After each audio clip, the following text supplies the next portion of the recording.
Welcome to the Salmon Runs YouTube. Enjoy the video.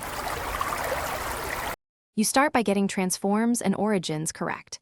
Apply rotation and scale on both objects so deformations behave predictably. Once done, align bones inside the mesh in edit mode so joint pivots sit where the geometry needs to bend.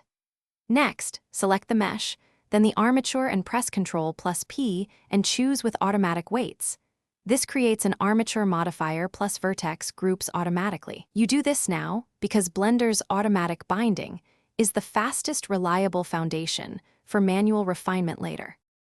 Once the automatic bind exists, inspect the modifier stack and make sure the armature modifier is active and ordered correctly, usually above corrective shape keys.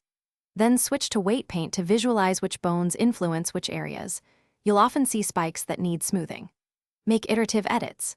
Use normalize all to keep weights sane, blur or mix brushes to feather transitions, and assign rigid zones with the add brush where you need stiff geometry. Meanwhile, toggle pose mode and move bones to watch the mesh react in real time.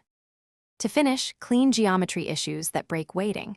Remove doubles, recalculate normals, and ensure there's one connected mesh if you rely on automatic weights. If you have symmetric models, mirror vertex groups or use data transfer between copies to save time. Then run through a full pose or short animation to validate deformations. If something goes wrong, check bone roll, envelope influence, and modifier order. A key troubleshooting tip: when a region ignores the armature, inspect vertex group names and weight values. Fix. Thanks for watching. Consider subscribing if we helped you.